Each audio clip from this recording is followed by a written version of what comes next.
So, hello everyone. My name is Ramsés de León, and I'm very glad to be here with you today. I am the chief researcher of the Parapsychological Unit of Research, Dissemination, and Education, UPIDE, for the Spanish part of it. A founding member of the Research Center of Synergy and Consciousness, the CISC, and the office manager and Mexico's international liaison for the Parapsychological Association. Before we begin, I want to mention that many of the pictures shown here have been colorized using different softwares by Francisco Picón, a Spanish physicist who published the Diario de Ciencias Psíquicas. He has been working for many years translating many books to Spanish, creating replicas of spiritualism devices, and promoting in more ways than I can see here the scholar inquiry of mediumship and psychical research.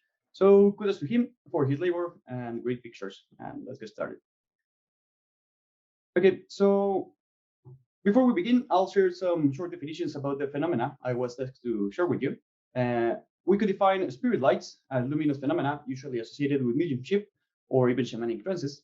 The raps and knockings seem to be mostly used as ways of communication with spirits or entities during seances, and they're also common in poltergeist, hauntings, and apparitional cases. The movement of objects, touches to sitters and others, seem to appear just before and alongside phenomena like ectoplasm, apports, and materializations. And regarding the last part of apports and exports, the main difference that we could point out regarding apports and materializations is that it's assumed that apports seem to exist elsewhere in this timeline or another, and are teleported or just appear close to the medium. Materializations, on the other hand, seem to involve a creation process. The produced object don't seem to exist beforehand. Finally, exports is the opposite of an apport, as the phenomenon of an object disappearing from where it was. And this seems to be quite common with apports appearing and then disappearing at a later time.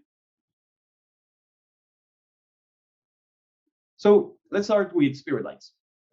Gustav Gailey, the main researcher of the medium Franek Kluski, the Polish medium Franek Kluski, stated that these lights were the exteriorization of the primary substance and the first stage of any materialization. And even if these manifestations would involve some kind of photon-emitting mechanism, and probably a thermal component, there seems to be a perceptual phenomenon as well. According to the reports during Daniel Holmes seances, attendees might see objects being moved by something, but this something might be as well a materialized hand, a luminous cloud, a ball of light, or even none of the previously mentioned phenomena, just the object moving around on its own. There might be something there related to operational cases where multiple people report to see face-to-face the same apparition, even when standing from different angles. This comes to support maybe the idea that seances attendees might be as important to the phenomena manifestation as the medium. Let's also remember that some other non-delusory physical phenomena are perceivable only from certain angles, like rainbows. That also happen with optical illusions like mirages. So there seems to be an interesting perceptual component to this phenomena. It's reported that fire flashes or fireballs appeared on the walls during the census of Indridi in Druidism. Luminous clouds or pillars of light as big as humans were also reported, and within this, sometimes human forms, limbs, and faces often appeared. Franek Kluski was another medium with a lot of spirit lights reported around him, especially greenish lights. Little fires would often be seen inside his mouth. Greenish orbs, about 1 centimeter in diameter, were also reported moving slowly around the room during the seances. Larger greenish nebulae with a brighter middle were also stated to move around and through the medium, the sitters, and the surrounding objects. Another type of light, phosphorescent and smelling of ozone, was reported before a materialization and with human-like movements. These phosphorescent clouds often form vertical masses of light, illuminating the room and the participants. And it's reported that they left phosphorescent clusters and ozone prints, the remaining odor of ozone, long after the seances have ended. It's also interesting that these greenish lights were of different sizes and characteristics, and they somehow seem to be related to Franek's mood or state of consciousness. For example, light hazes would appear around him even when he was asleep, and light spots would appear in his body when he was deeply moved by emotions. Before we move on, I want to mention photographies here. I don't know if this type of phenomena would be classified as a light manifestation or a type of apport, but in any case, the term photography was coined by Tomokichi Fukari, right, back in the 1910 when working with a clairvoyant. But his work was heavily criticized, and this line of research was severely reduced for the next 4 decades. We now jump to the early 1950s when Ted Sirius, an elevator operator in a hotel from Chicago, began to experiment with hypnosis and began producing these photographies under well-controlled conditions, using the newly invented Polaroid instant picture system. The main research that worked with him was Jules Eisenbach, and in the left picture you can see Eisenbach Ranch, and in the right, a photography created by Ted Sirius. We can see very interesting differences in the photography, like the bigger windows in the barn and the black road next to it, which seem to be, to me, a phenomenon more similar to a remote viewing print than an actual replica of the place. In any case, both images seem to overlap quite well, except for the barn, which is a little more to the right. Hopefully there's a laser over there. Oh, there it is. So it's a little bit more of to the right, though one can argue it's just an issue of angles and perspective. Eisenbach made sure, though, through many trials, to the best of his skills, that Ted could not cheat during his psychic manifestations. Interestingly enough, Ted's abilities eventually diminished around 1967, though they seem to reemerge from time to time. Okay, so as mentioned before, raps and knockings seem to be a common method of communication with spirits or entities, as they reported in the census tables, the walls, and even the ceilings. For example, loud and heavy knocks were heard in the room in druidism senses, responding to the participants' questions. They were even heard on his body. Furthermore, laughter, footsteps, buzzing sounds, hoofbeats, and the rustling noise of clothes could also be heard. These sounds are not limited to a seance room, though. For example, knockings on furniture were also reported in Franek Klosky's apartment. He performed over 90 senses in friends' apartments, and the phenomena occur again and again in other places. An interesting example of these raps and knockings taken to the extreme were the earthquake effects reported during Daniel Holmes' census, during which the entire room and its contents rock or tremble. But even these manifestations might be underwhelming compared to Holmes' most known feats as handling hot coals, playing an accordion without touching it, or even levitating himself in front of the cedars.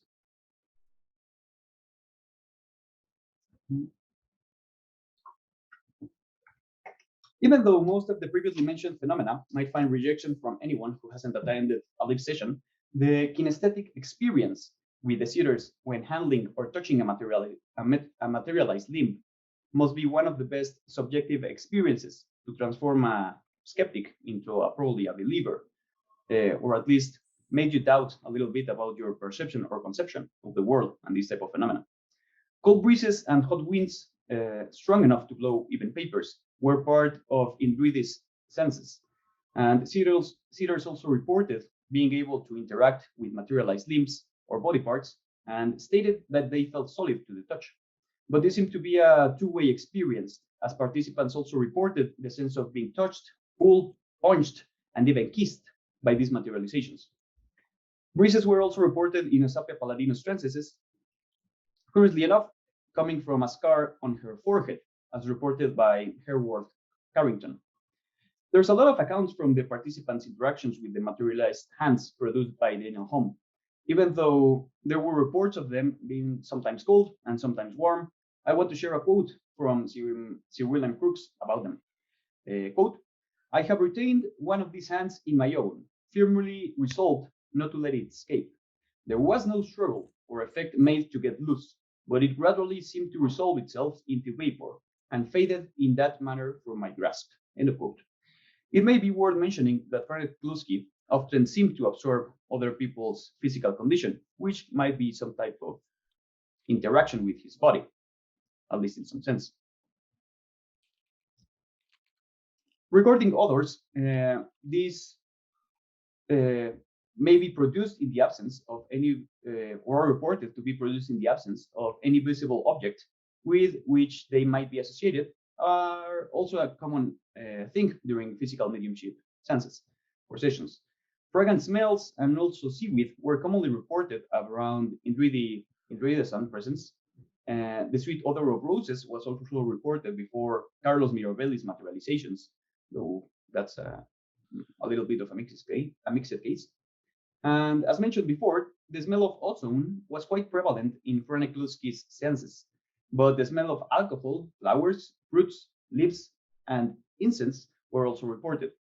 Nonetheless, not all the odors were pleasant ones, as animal smells, rotting flesh, dirty clothing, and sweat were also identified around him. It's also stated that smells seemed to clung to him for a long while, more than a normal person would produce. One particular instance of a presumable apport by the medium Henry Slade, in that instance, the astrophysicist Johann Zollner reported the smell of burning, somehow recalling the smell of sulfuric acid. So there's a lot here regarding what this type of phenomena may produce, as similar to the light phenomena, which seem to have a variety of colors and manifestations. The movement of objects is a common feature during physical mediumship senses and has been reported in both lights or dark ambiances. The medium Rudy Schneider specialized in the movement at command of small objects, and the experiments with Eugene Osti that Eugene Osti realized with him can be seen as one of the first transitions from spiritualism and psychical research into quantitative experiments more aligned with what parapsychology focuses on nowadays. Different type of objects, light and heavy, small and large, can be seen moving over variable different distances within a room or even elsewhere. The trajectories can differ from irregular ones to others seem to be thrown by force, and they sometimes fly quite high. Curtains pulled back and forth on request of the sitters were also reported during intuitive senses. It's reported that with Franekluski's apartment, typewriter keys typing themselves happened both during and outside the senses. And the typing happened flawlessly and quite fast, both in light and dark conditions. Mediums seem to also be able to alter the weight of objects and even themselves, as measured during sessions with Eusapia Palladino and Daniel Home. And even a lingering effect on furniture movement, that is, that furniture keeps moving after the sense have ended, was also reported after some sittings with Palladino. But even more relevant and interesting to my perception are the reports of levitation. Daniel Home was said to be extraordinary at these feats, being able to make pianos, tables with people on top, and even himself defy gravity. He was not alone, though, as full levitations were also reported with Eusapia Palladino, Franekluski, Indridason, amongst others.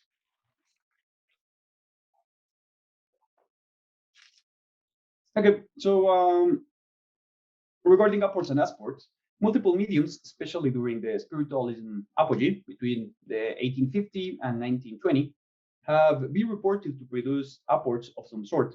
For example, animal phantoms and limbs started to appear from the earliest senses of Franekluski. The Australian medium Charles Bailey was also known for his great variety of apports, but he was caught many times in fraudulent behavior.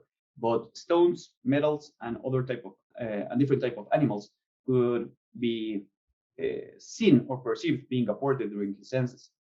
Indridason, Eusapia Palladino, Daniel Home, and the Fox sisters were reported also to manifest apports during the senses as well. And I couldn't find any link of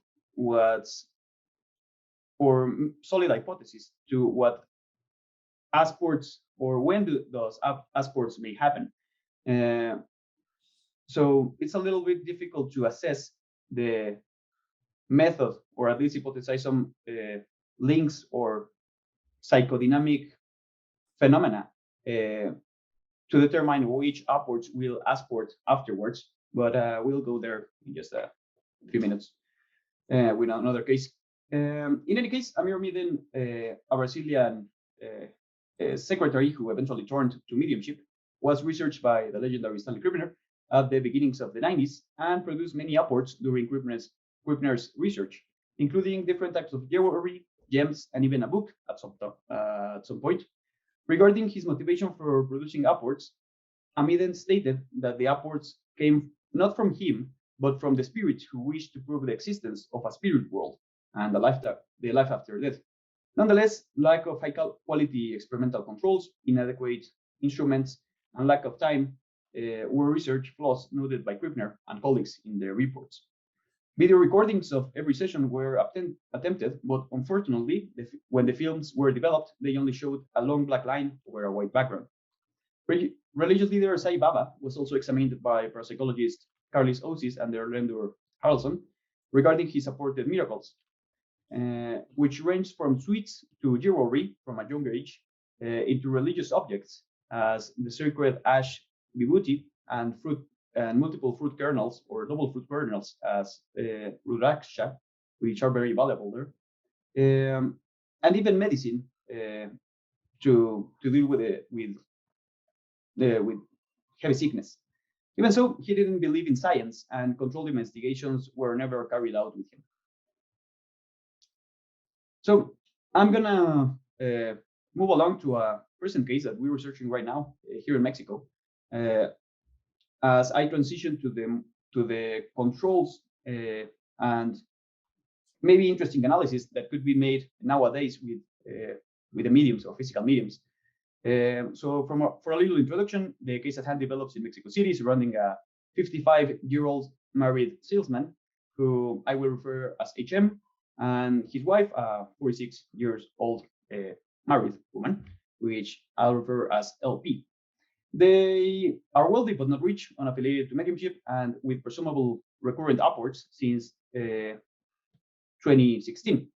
The apported objects are usually well-preserved coins from Mexico and other countries, but medals, withered flowers, and even apples have been reported to appear as well. Furthermore, wraps, withers, scents, and orbs have also been reported by him, family members, and employees. The phenomena have endured through 3 different houses and with different family and employees configuration. I think one of the most important aspect or methodological procedure that we should try to adapt in further research is the cooperative inquiry group paradigm, including, in this case, HM and LP in the design, operationalization, and definition of the variables in the study. And I think this should be also tried to be replicated with the mediums we're working on. And I will go a little bit more on this later on. There are several qualitative and quantitative measurements in this study, including the installation of 6 HD cameras, all with 15 meters infrared and audio recording capabilities. The storage has varied from micro SD card to cloud storage, because someone was disconnecting the cameras and moving or I don't know if someone, but the cards were disappearing sometimes and the cameras were disconnecting sometimes. So there's some interesting analysis there as well. In any case, we also conducted video analysis of recordings and supplementary videographic material provided by HM and LP, including 30 minutes before and 15 minutes after each of these events. We also realized numismatic analysis for the Mexican coins, several unstructured interviews with all of them. Neurological, psychological, and clinical studies were included. Most of these were carried out at the Hospital Ángeles Lomas, the 3rd best hospital in Mexico, according to Newsweek's rankings. And finally, most of the phenomenology of the apports has been documented, including the object's picture, description, date, time, the mood, location, and subjective perception of the experience, trying to analyze some or correlate some of the data. Regarding the neurophysiological analysis, the electroencephalography exploration during awake and somnolence states didn't provide anything out of the ordinary. They were normal with focal or generalized, without focal or generalized epileptic activity.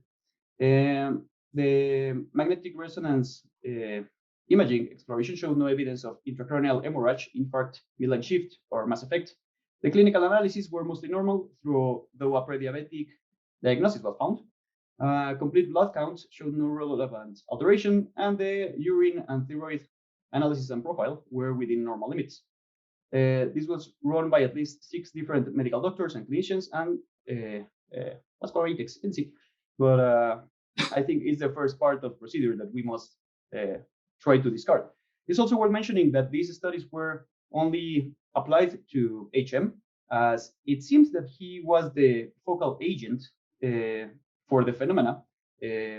Currently, we think it's a collective case, at least it seems that he and his wife are both agents in the phenomena, or at least are involved in the manifestation of the phenomena. But the studies for LP are pending.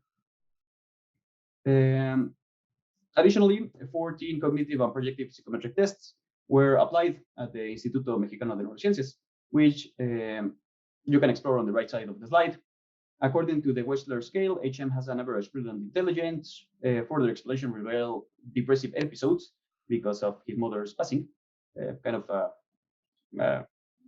within the expected results, let's say, and differential diagnosis for ADHD, which was interesting. There's nothing particularly relevant to the Apport manifestation, and yeah, so there were a lot of testing. So now to the cool part. We have collected a lot of videos, like maybe not a lot, some videos with different angles, with 30, as I mentioned before, with 30 minutes before and 15 minutes recordings after each of the event, which are accessible to any researcher who wants to contact us. But I put here the 2 most relevant ones, at least on my perspective, which I will reproduce here. Okay, where's the laser? Okay, so here's the coin that appeared, and here's a magnifying square of this section over here. And this happened last September at around 6 p.m. And only HM and LP were in the house. HM was in room 2, which is around here in this little map of the house, watching TV. LP was in the main room cleaning, we assume, because there's we eventually turned this camera off because she didn't want to be recording all day what she was in her room, which is kind of understandable, this after 6 months of recording.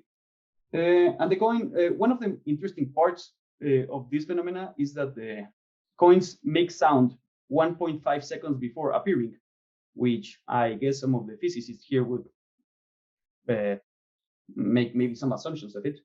But I'll put play on it and shut up. Let me just find my mouse.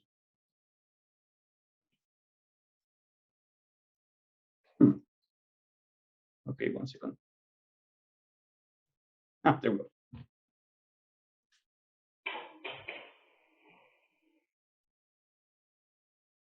There it goes again. And here's a lower ocean frame.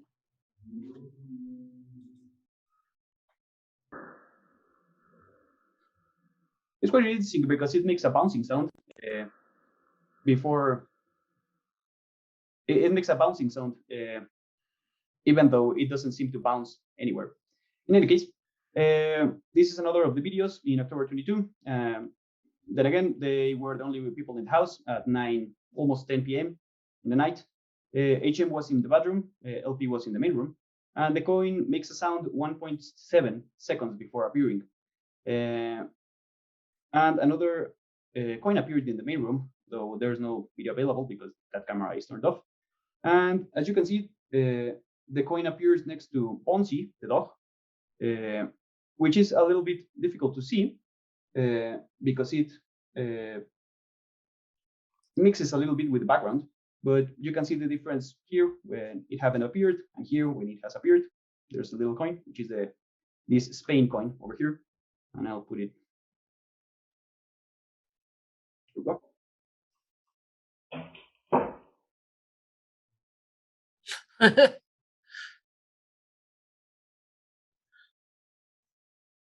Let me play that again because it's very quick.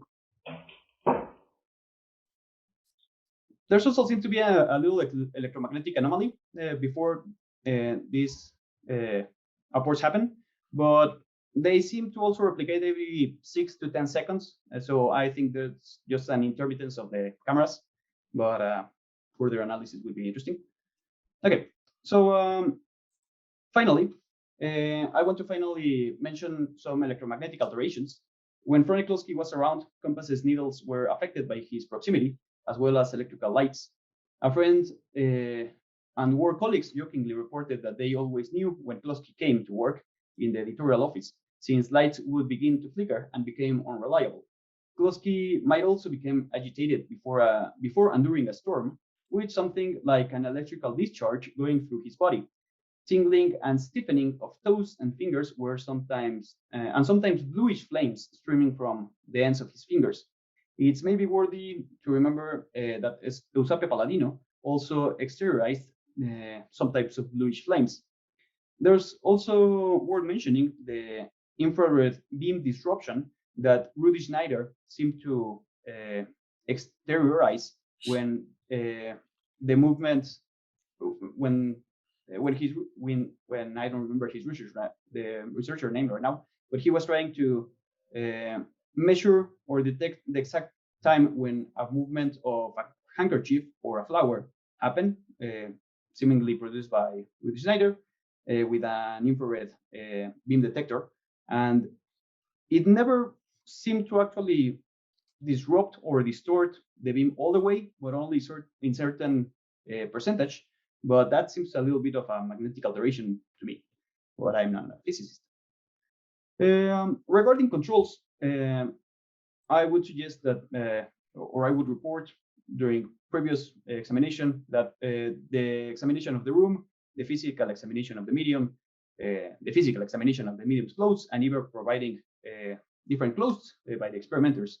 Limb control is usually one measurement. You can see with Schneider here sheet, for example, and also the furniture removal from a seance place if it's an unusual or an habitual place where the senses take place. Changes in location by the same thing. Some type of blindness control. I know that the Wimbrich Institute deals a lot with double, triple, and even 10, or at least I think the last I read was a 12 type of blindness control, though this was for mental mediumship. It may somehow be applied to physical mediumship as well. Infrared recordings, the confederacies or associates reviews and removal, photophosphorescent tape on low light conditions, and electromagnetic shielding would be some type of controls to consider as well. Finally, I want to recognize Eckhart Cruz, who is, I think, in this session, but I was reviewing his research, and I was really blown away by the type of controls that he's using, and I think we should try to replicate this and thinking in that innovation line of thought. According to this, for example, this type of infrared beam disruption may be measured with Rudy Schneider could be replicated, and there's some, that's the point. There are some interesting physical alterations that are going on there. For example, with the case that we're studying here in Mexico, this 1.5 to 1.7 sound making phenomena before the Apport appears. At least it sounds a little bit of a physical constant, or at least a recurring constant, and not too much of an anomaly. So we should try to detect these type of events and try to make some analysis of them. Similarly, the geomagnetism correlations that Stanley Krubner and team made with Amir Miden seem to be interesting to replicate as well.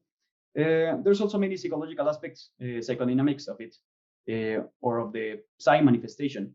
For example, in one of Ted Serious experiments, he was tasked with a particular task, but he was more concerned with the spacecraft Mariner 4 that was reaching the vicinity of Mars. And it seems that the picture that he created wasn't the requested one, but more like the shape of a spacecraft. in a similar way, in one of Klodsky's senses, when he was worried at the time with an elderly lady with a very characteristic face and costume, also appeared at the census in IMI, in the Institut Metapsychique International in Paris, at a time when Klodsky happened to be writing an historical essay about an 18th century female spy, which seemed to correlate with the materialization that he was projecting. So there seems to be a very interesting points into the psychodynamics of this phenomena. In seeding psychological analysis, physiological analysis, like the ones carrying out with amyramiden, alkalinity versus acidity, tongue pH could also be replicated. There were also ectoplasmic analysis on Mina Crandon's ectoplasm, where they found sodium, potassium, water, chloride, other type of dermic or skin cells, and blood cells to be there as well. So it has been done before, and we should try to replicate that. Would be interesting. And as I mentioned before, the cooperative inquiry group paradigm, I think, would be relevant nowadays, because I would invite us to think not in the way of fraudulence checking, but more in the sense of, let's see what the medium or the spirits have to say about what they can and can't do, so we don't put it in danger, and be innovative and use modern technology to comply with this type of request without altering the phenomena. For example, if the medium can't, or the spirits can deal with light sources, one very good implementation of a proposal by Eckhart Cruz is using a thermal camera. Or even if we don't agree too much for the casket, the little room where the mediums sometimes put themselves during the senses, could be a little bit suspicious. Yeah, but if they need to work with that, we can still see the silhouette with thermal cameras. So that's a good way of just dealing with what the phenomena might be requiring, instead of what skepticism point of view would be trying to prove. Medic, neurological, and psychometrical analysis, as the ones we realized, are also welcomed. The gene analysis found by ions, the TNRC 18th, which seemed to comply with at least a sample of 13 mediums that they analyzed, would also be interesting. The MESA3 app, which is a little bit still in development by Israel, could also be used to correlate with many of these phenomena. Positron emission tomography seems to also be an interesting proposal because of the metabolic activity that seems to happen that is measured with these PET scans. And we could try to identify at least some part of the body, the brain or otherwise. There are full body PET scans during these type of manifestations to try to point out at least some parts of the body where the phenomena is more linked to. Finally, voice analysis with machine learning algorithms could be also used. These are very widely used in banks authentication process because we have many personalized methods of authentication. Our voice is one of them, and if we can use these algorithms to detect the voice of the medium, and it's quite different from one of the voices that it seems to appear from him, her, when other spirits appear, could lead us to interesting places. And then again, as mentioned before, thermal and infrared video recordings and motion sensors on medium limbs, even when tied up, would be interesting to analyze. So thank you very much. And this is the end of my presentation.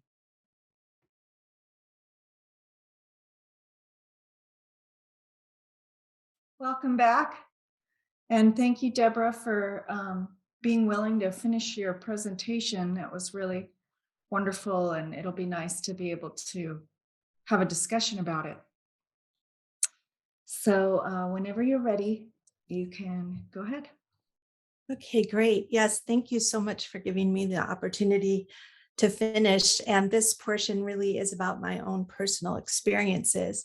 And I'd like to also really thank everyone who's shared already their own personal experiences, because I have to say I'm used to having this very strict divide between what I share with a research audience versus everyone else. So this is actually the first time, even though I've been doing research for about 10 years, that I've really shared my own experiences. So let me just see if I can get this going. Okay, so I'd like you to meet my past self. On the right, this was me about 25 years ago, about 40 pounds lighter, maybe a little bit more after the mashed potatoes I had last night. But I'll just share just a brief background of myself. I had always had psychic related experiences, which I attribute to having an identical twin sister. But it wasn't really until I was about age 27 or so, which would have been in 1996, when I really started to, I discovered the Berkeley Psychic Institute in Berkeley, California. And so I went through a year-long clairvoyant training program and taking healing classes. I also studied at another place called the Asclepion Healing Center. So for a period of a year, I pretty much 10 hours a week or so was very involved in psychic development, healing development, and also meditating probably about 2 hours a day consistently for a year. At the same time, I was working as a federal probation officer in Oakland, California. And so at the end of the year or so, one night I had a dream. And in the dream, I was in a helicopter with some guys. They looked like they were from another country. And at the time, I couldn't tell if they were from the Philippines or Thailand, but one of those countries. And in the dream, these guys, the helicopter looked like it was about to crash. And they said I had a choice to make. They said I had to either be willing to give up everything in my life as I knew it, or I had to die. And it was a choice I had to make. And it seemed like a completely impossible choice. I didn't understand the difference between those two things. But at the very last minute, I decided in the dream, I would give up everything. That was my choice. And then suddenly I went through a tunnel. And at the end of the tunnel, there was a little boy, a darker skinned boy in a beautiful meadow with flowers. So about a week later, a couple of my psychic teachers that took people over to the Philippines gave a presentation, and they showed video of this very dramatic healing with blood coming out of people, and said they were going over there. And when I saw the people in the film, I recognized some of the people as having been in my dream. So I decided I needed to go over there. And so I went with a group of people, and these were all healers and psychics, many of them instructors and people that would go on to start their own schools. And we went for the first trip for about 10 days or so and visited with 10 different healers. So this was just my two teachers, Robert and Mary Skillman, and some of the healers. So I want to cover a few different healers that we visited and my experiences with them. The first here was, his name was David Olegani, and he was known as the Exorcist. And what you're looking at here is his chapel. So it's a pretty small chapel. There's a number of pews where our group and another group from Europe was sitting, and he would bring people up one by one. And then at the head of, usually here you can see him actually standing up on the table. His wife is the woman in the white t-shirt. His wife would usually stand at the person's head, and here they had an additional healer, but the wife would usually be at the head, and she would be laughing. And now she didn't speak English, and sometimes she'd be saying other things I couldn't quite understand, but the whole time, probably for about a whole hour while different people were coming up, she would just be laughing and didn't make too much sense at first, but then I realized that was the way that she was trying to work with the energy. And so what he would do I observed a few different things. One, this man here, a friend's name was Alan. Alan had suffered from sinusitis his whole life. And so the healer, David, he took some kind of instrument, stuck it up Alan's nose, and pulled something out that was the size of a walnut. And he gave it to Alan, and it disintegrated soon afterwards. And then I observed one of my friends, Francine, she came up there, and during the healing, what would happen is David would start to yell, "Get out, demons, out demons, out." So he would repeat this over and over again in Tagalog, but also in English. And with my friend, her body started to lift up off the table, not a complete levitation, just her chest came up as it looked like her whole back was going to break. It was almost in a back bend. And she reported afterwards, I was like, well, what was going on? Like, why were you lifting your chest up like that? And she said, that was not me. I felt it lifting up, but she said it wasn't uncomfortable at all, but it looked pretty phenomenal. So when I got up there, I had no idea what was going to happen. I was completely healthy. Most of us were there because we were curious about this and interested in our own spiritual development. But I don't think, maybe one person in our group had physical issues. The rest of us didn't. So I didn't know what was going to happen when I got up there. But he started to do his thing saying, get out, demons, get out. And he was holding onto my toe. And here's a picture of this. Actually, some people were taking photos of this. So this is this exact moment. He's holding onto my toe.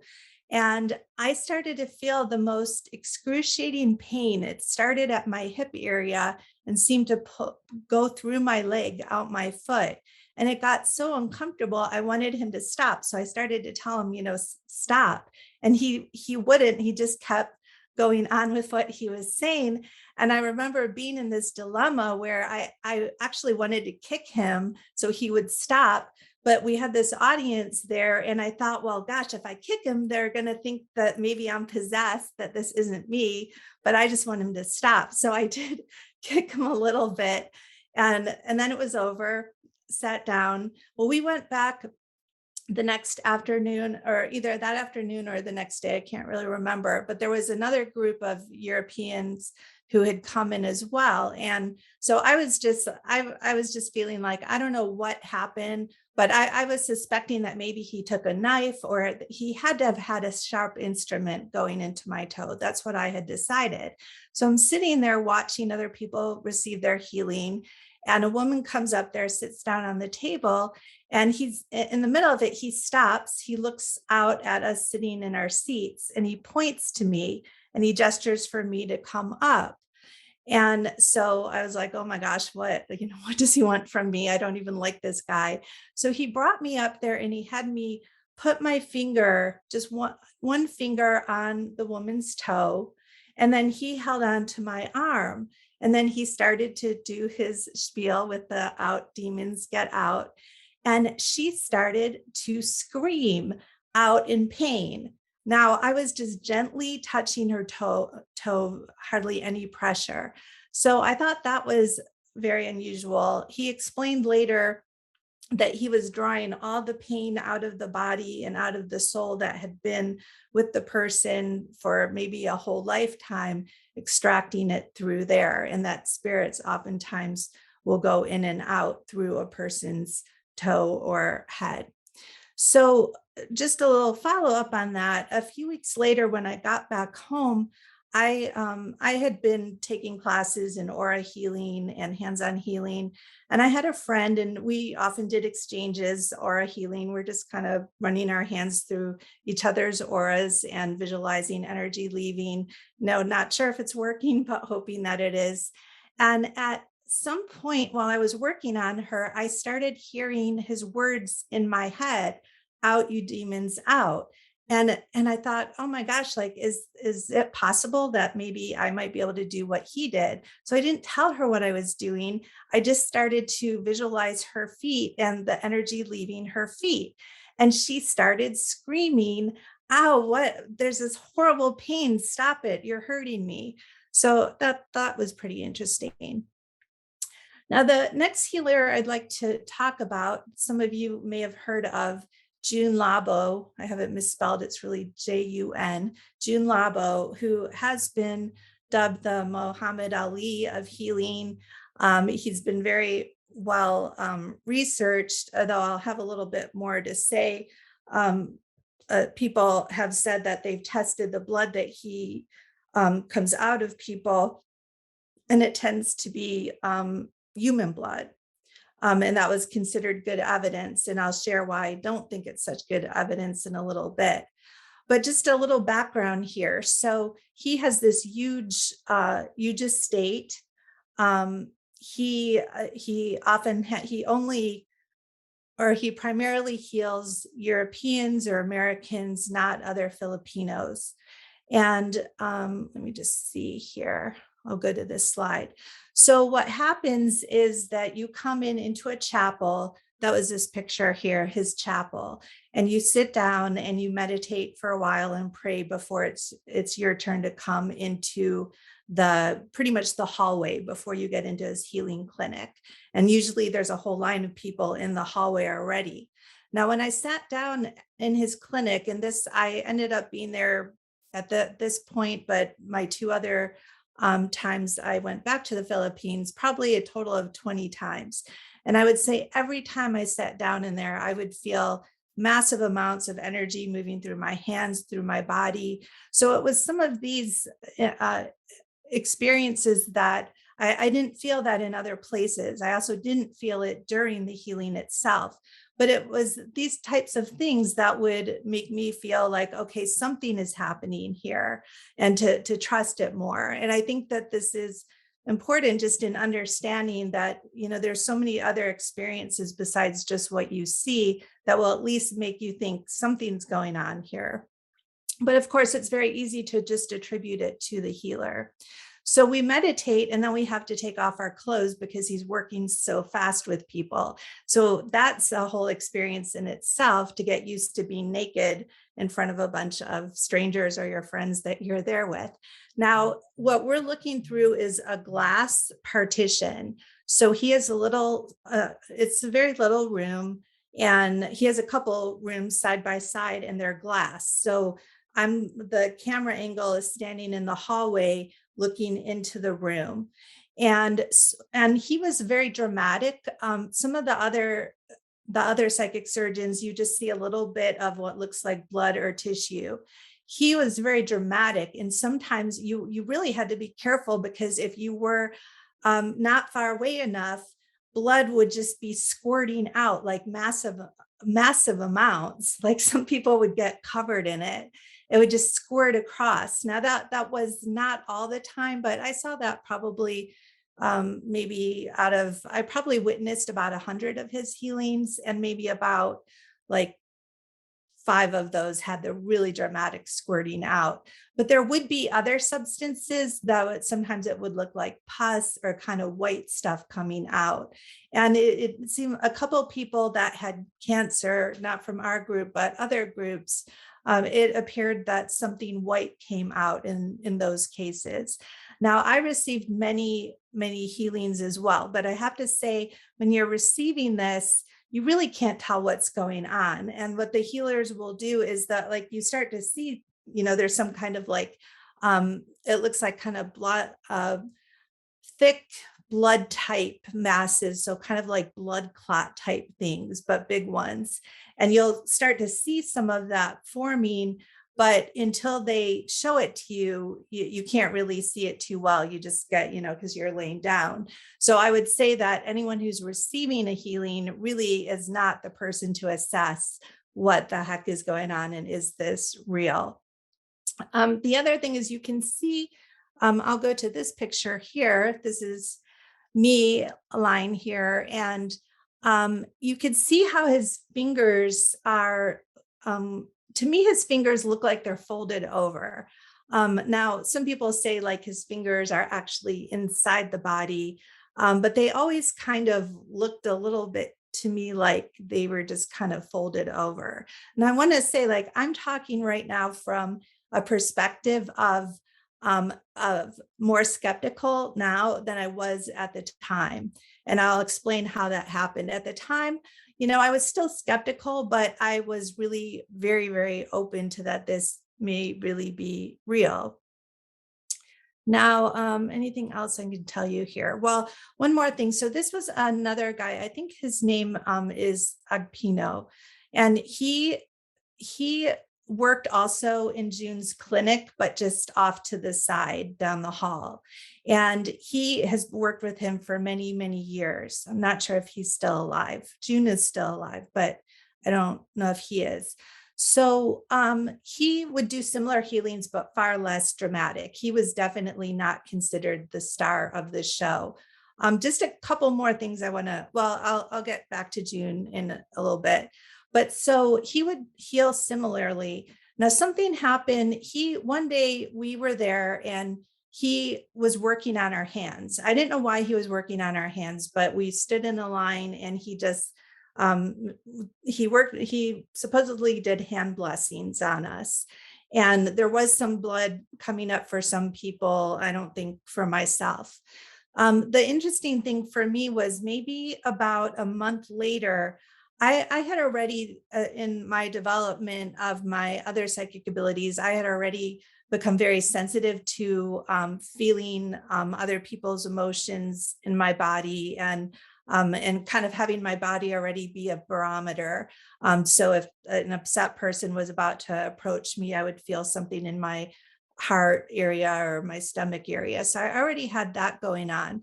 But after he worked on my hands, I noticed one day I was around someone and I was just kind of like talking, gesturing with my hands, and I felt some pain in my fingertips.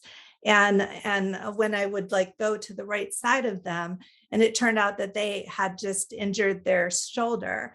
And so what I started to really realize after this was that I was very, very often feeling pain in my fingers, either right before I encountered someone in pain or while I was talking to them, not knowing, but finding out later. And I don't know for sure, of course, if it's because he had worked on our hands, but I just noticed that came about after. Okay, so what happened was when I was at June's clinic, one day I'll just go back here to right before this slide. So I had an experience where I was standing outside his clinic. It was in the mountains and I was just overlooking the beautiful scenery. And I kind of turned around to go back inside and I suddenly heard a voice. And the voice the voice was in my head, but it clearly said, "You're going to be leaving your job." Now, when I heard this, I was like, that's total bullshit. There's no reason I would be leaving my job. I was getting paid very well. It was a federal job and it was okay. It wasn't a bad job, but there was no way I was going to leave it. But when I said, I at that point didn't know why, but I just broke down crying, and pretty much for the next week, just like constant sobbing. And I kept having this feeling like something was leaving me, like something, almost like a feeling like I was somehow dying. Like I kept feeling that way, but it didn't make any sense. But when I returned back home, went back to my job, I found that I just could not do it anymore. Everything had changed for me and I just did not care about what I was doing. And I didn't want to be a negative influence on people's lives, which I felt I was doing as a probation officer. I wanted to dedicate myself to my spiritual work. So I retired from my job, much to the horror of my coworkers who thought that was the stupidest thing you could ever do. We had a great retirement package and insurance and everything. And so I didn't know what I was going to do. And I decided I was going to return to the Philippines. I was going to live with the healers and study with them. And so that's exactly what I did. And so my teachers, they were going on another trip. So I went back with them for another tour, and then I stayed for 9 months. And so this portion of my experiences, I call, if I was going to label this, which I did, I call it shadows and light. because I started to see what was really happening over there. And at the same time, I had some experiences that were pretty unexplainable. So I lived this is a picture during my first trip of a healing I received from two sisters who were the grandchildren of supposedly the original psychic surgeon, Tony of Powell. And they did healings, and they did healings in what was in a house that was supposed to be he had built a chapel in this house, and it was a beautiful house, beautiful gardens on the outside. And they had this chapel where we went in, and they didn't do psychic surgery. They just did what they called magnetic healing. And when I was there the first time on the tour, I thought, wow, wouldn't this be such a fantastic place to live?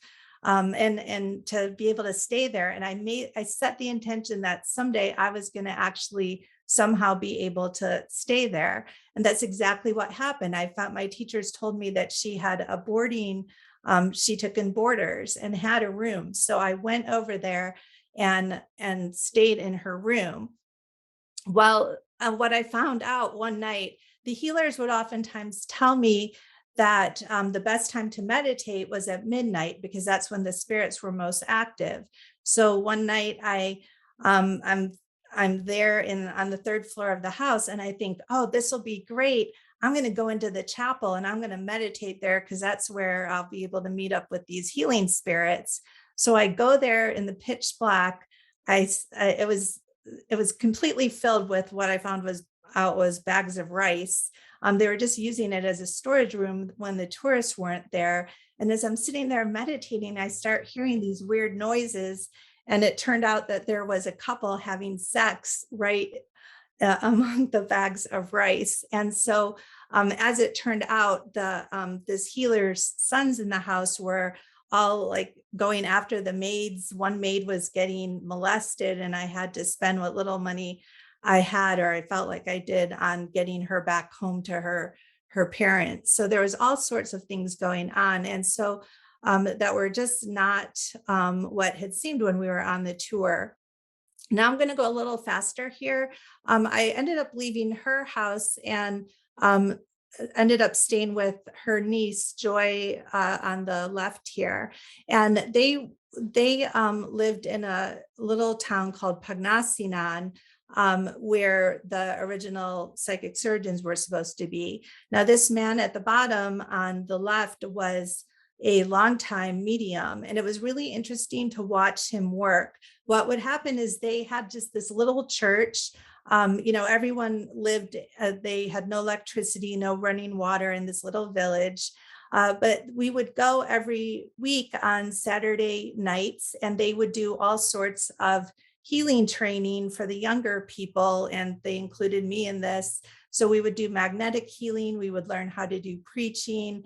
All these, we would do something that was kind of like a Ouija board type thing in front of each other and learn. And this older man here, he was a trance medium. So he would get up there and do his healing. And when it was over, supposedly the spirits left him. And when they left, his body was as stiff as a board. And if someone wasn't there to hold him because he was doing his healing standing up, he would just fall straight back, like he would just fall straight down on the ground. So they had to have, and he was a tall guy, so they had to have 2 or 3 people at any time being there, and you never knew when the spirit was going to leave him. And then his eyes something would change in his eyes, and stiff as a board, he'd just go straight down.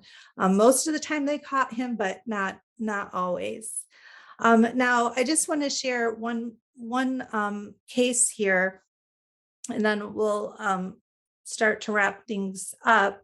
But in this case, this was Brother William, and he was very different from June Labo. June Labo was basically living like royalty.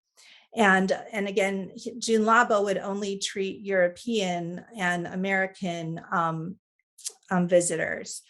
Brother William mostly healed Filipinos. So you would get to this, take a jeepney to this highway and get off the highway at this police checkpoint and then go down the slope.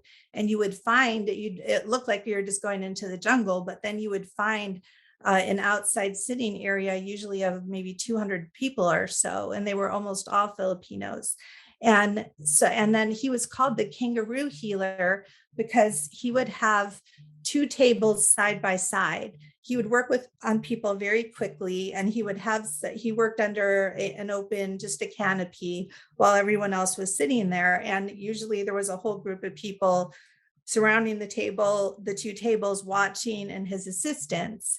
And so I would go there, maybe once I moved there, I was going there maybe about 3 times a week consistently for maybe about 5 months or so.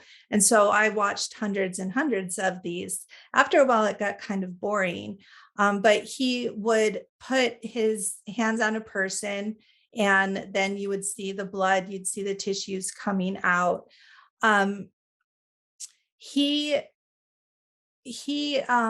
one thing I should mention is, in observing this, they always had a bowl of water, which was said to bless their hands. But every single healer who did they would call it the bloody operation, would have a bowl of water, and they would put their hands into the water first and then put the hands on the body. I'll say a little bit more about that later. But so he'd put his hands in, then he'd put his hands on the body. Now, in this picture here, you can see like it does kind of look like the fingers are going into the body. Again, a lot of times it didn't seem like they were going so deeply in, they were just touching the body. I was still, even though I was seeing all of this, I was still not 100% convinced that this was real, even after months of looking at it. I couldn't figure out how it wasn't real, but it just still seemed so fantastical. And also, one of the things I was doing besides for visually observing this was I wanted to meditate, clairvoyantly look at what was happening. And a lot of times I wasn't getting a whole lot, but there were occasions when I would get an image coming in, and the image wasn't of light. It wasn't of angels. I would see things like worms dropping from the sky. So there was a lot of things that were seeming to tell me that this was just very confusing. But what I'll say is the one experience that I hold on to is what happened one day when I was standing maybe about 8 feet away or so. Usually he ignored me. I was, just there, but a lot of times I'd be there. We didn't talk at all. And, he'd be done and just say goodbye. And that was it.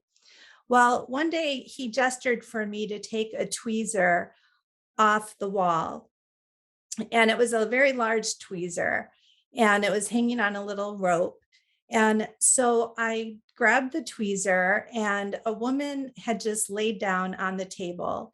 And he gestured for me to come up, and he said the word tumor. And then he put his hands on the woman, and her chest. Now I was, right standing as close as you can see him standing. Her chest was open, and he gestured for me to come closer. And there was I've never seen a surgery before. So keep in mind, this was totally new to me, no medical background whatsoever. But the chest was open, and there was something there that he was gesturing for me to take out myself with the tumor or with the tweezers. And I was horrified because my thought was, well, what if I take out the wrong thing? And so I was like, no, I'm not doing this. And he was just like, do it. And I swear the body was open, and you could see the tumor, and so and it was rather big. And so I reached in and I pulled it out, and it was connected to, it looked like it was connected to tissue. Like as I took it out, it pulled away. There was tissue connecting it, but it came out pretty easily. And then I took it out, and then he removed his hands, and the body just closed up. And then we put the tumor in a little tray, and the helper carried it away. He wiped off the lady's chest. Her chest was closed. It looked a little bit red. That was it. And she walked away. So no matter what, I learned afterwards with some other healers, or no matter what could be said, I know that happened. I know I did that. I know I took something out of her body, and it was connected to other things in there. So he also had many things that he said were apports. Most of them were crystals. There were other objects as well. Again, I didn't see him do this, but he had a whole collection of them. And he said that he was channeling the Holy Spirit. That was basically what everyone said. That, one of the reasons I was over there was because I wanted to learn everything I could about this healing, because I thought, wouldn't it be great as an energy healer if I could do this? So I was always trying to ask everyone, how are you doing this? I was used to already having been in other classes being told, well, do these steps and they're going to produce results. But really, I found after months of talking and doing like some one-on-one instruction with the people, with the healers, they really couldn't tell you anything other than we're channeling the Holy Spirit. You have to have faith. And so here's another picture of Brother William taking something out of this woman's throat. This was very, very typical. All right, so just to move things along a little bit quicker, I know we're almost out of time here. I was studying with one surgeon brother, Lawrence Cactung, who there's actually YouTube videos of him doing psychic surgery. And we had visited this other, I don't have a picture of Lawrence, but we were in his clinic, and he would just basically, when I would come for instruction, I wanted him to do the psychic surgery on me or talk about it, but he wouldn't. And I was getting a little bit suspicious, like, why won't he even address the topic? Because that's why he agreed. I thought he agreed to meet with me, and I was paying him a little bit to have private tutoring with me. But at this point, I met Manuel. Manuel was there to help Brother Lawrence, because Manuel was a self-trained acupuncturist. In the Philippines, there's not very many acupuncturists. They don't need to be licensed. But Manuel would come in there and he would help Brother Lawrence with difficult cases of patients. Like when I was there, he was doing hot needling of some guy that had this, some kind of growth on his body. And I thought it was a little strange that a psychic surgeon would need to call in an acupuncturist to help him. But I ended up meeting Manuel and we started dating. He was very, very skeptical. He was absolutely convinced that psychic surgeons weren't real. And we had these huge arguments about it. And he wouldn't tell me at first why. And then it turned out that he was personally related to fake psychic surgeons, and he would not tell me how they were doing things, or really which ones were fake and which weren't. He said they were all fake. And we had these big arguments about it. But I started to just see how the way that Manuel healed was he would sometimes live with a client for months, just healing them without them even paying him. But he would just, people didn't have access to medical care.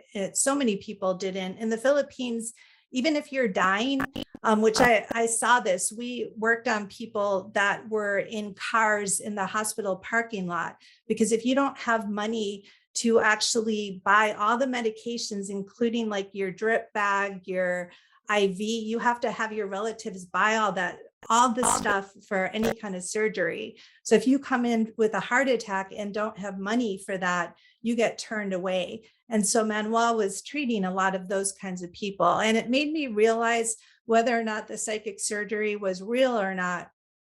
It made me realize that what was important was the results and not all this fancy stuff around it.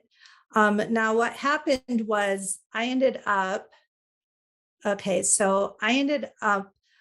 getting pregnant, and which was strange in and of itself, because I have a little tumor.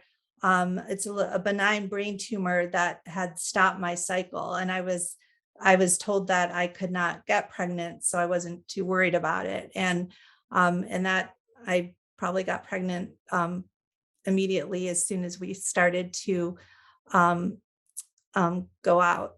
And so then I was pregnant. I'm living in the Philippines. We have no running water, no electricity. We're traveling all around. I was starting to get tired of being in the Philippines. Well, we got invited to go to Poland. His brother is an energy healer. And so we got invited to go to Poland to travel around with his brother, who's very well known in Poland.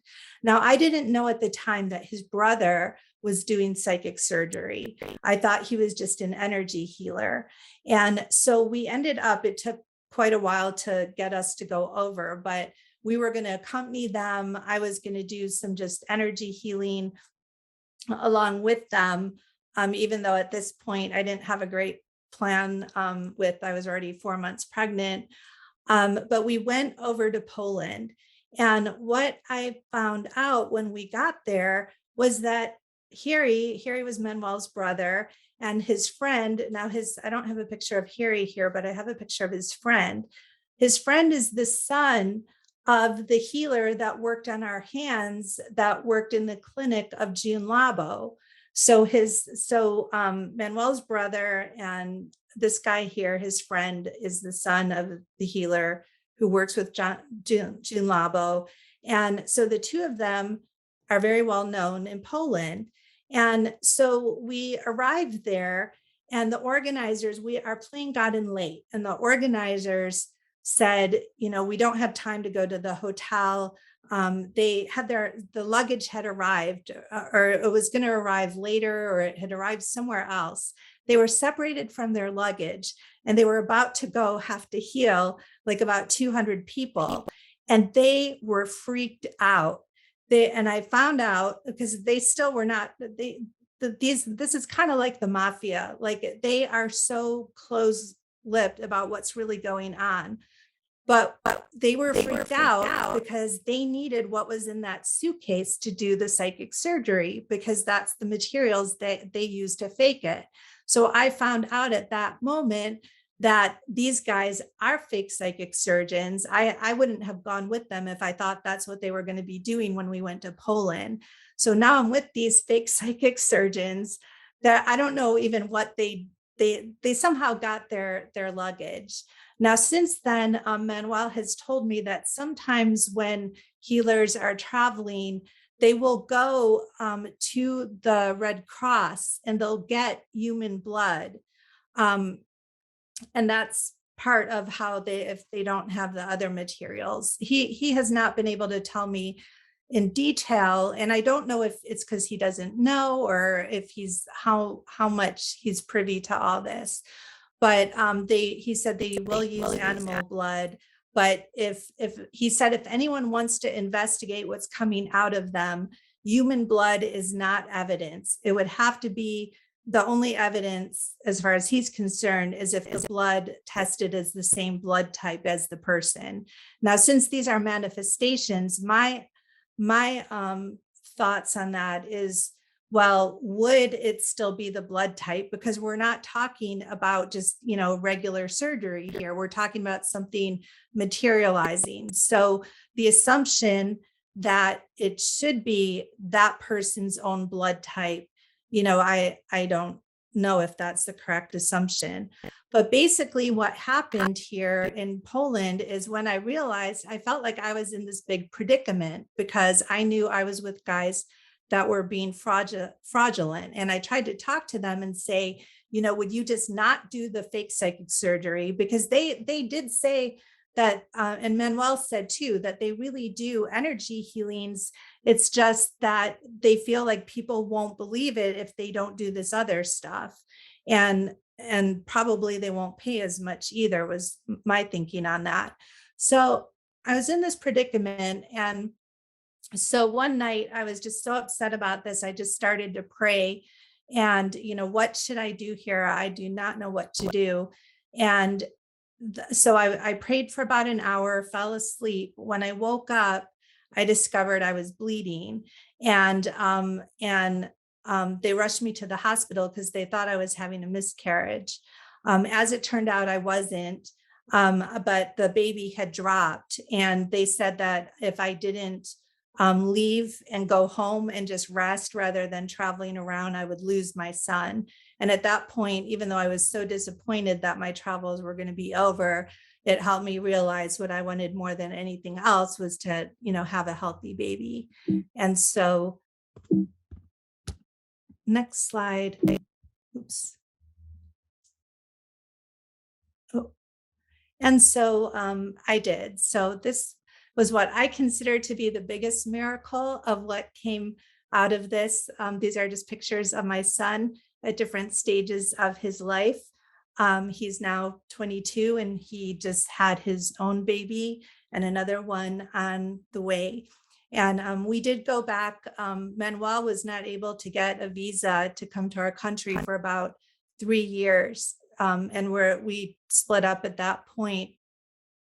But we did go back and visit him when Manny was about 8 months old. And I did go back to see some of the healers. So this is the healer again, June Labo, holding my son. And, when I look at this, I think how it's not even just that another human being can be born from one person to the other. But for me, as a mom who has a son who grew up on her and, has changed from step to step, what better example is it of somebody that is constantly transforming a human being, a human life? And so when we, get so amazed at some of these different phenomena we're studying, I think when you put it into the context of something that wasn't there and then has grown into this, it just puts this all into perspective. And so that I will just say for my recommendations for further study, I'm just going to skip over these other slides here. My recommendations are, I see absolutely no reason why Philippine psychic surgeons cannot be brought into a highly controlled lab type setting to be studied. They operate in broad daylight, sometimes surrounded by hundreds of people. They're used to being observed. When we went over there the first time, there was a film crew and they filmed everything. And, I'm trying to now locate them, which I don't know if I'll be able to, because they were over in the UK, and we were told that they had a falling out with our tour leaders. Now I'm starting to suspect that it's possible that they may have discovered something in the course of filming, but every single healing that was done for that first 10 days, they took photos of. But so the healers are already used to being observed, and they're used to being in a small room or a small clinic. There's been stories that they tend to do better in their own country than when they travel to other countries. So if that's the case, I think research teams can easily set up a lab in their own country. And human blood, as I said before, is not evidence of anything. And then I would just say, look out for the pyramids. I don't have a word for this, but the pyramid scheme effect in all investigations. And so this is where one person sees something, they're convinced or they're very impressed, and then others believe that person, so they become impressed, and then others believe that person. And this seems to be how people, whether this type of phenomena or other things, can way too easily happen. And then the other thing is going back to John of God in Brazil. There's a really great documentary on the fall of John of God and how he was found to have molested so many people, including his own daughter, for years and years. Really horrible story. But as it turns out, everyone used to say, well, he doesn't even charge people. Like, people barely, they might make donations, but he doesn't charge people. But as it was found out, he made his money because all the hotels where his patients were coming to stay, the hotel owners had to pay him money. So it was the restaurant owners, the hotel owners, they were all paying him, and he was becoming insanely wealthy. And so in these countries, there sometimes is going to be a massive corruption, you could say, going on, or so you really have to be aware of these things. And poverty is so extreme that I do think people will go to great lengths to do this. Even though I totally agreed with some of the speakers over the last couple of days who are saying, for what mediums go through is just not worth the money. And I can say that as a professional intuitive myself. There's a lot we go through that's just not worth the money, but that we might not be even saying that, if there were families to feed. And I saw firsthand in the Philippines, sometimes a whole family had, a little cup of rice to live off of for a whole week. And that is also, just don't forget the UFOs and aliens. I came across that there are lots of stories of people being healed through some of similar phenomenon that's going on with the mediums, with the UFOs. So something else to take a look at. And that's it. Sorry, I went so long. Thanks so much, Debra, for that deeply personal story. I mean, that's just incredible. And I appreciate you sharing that.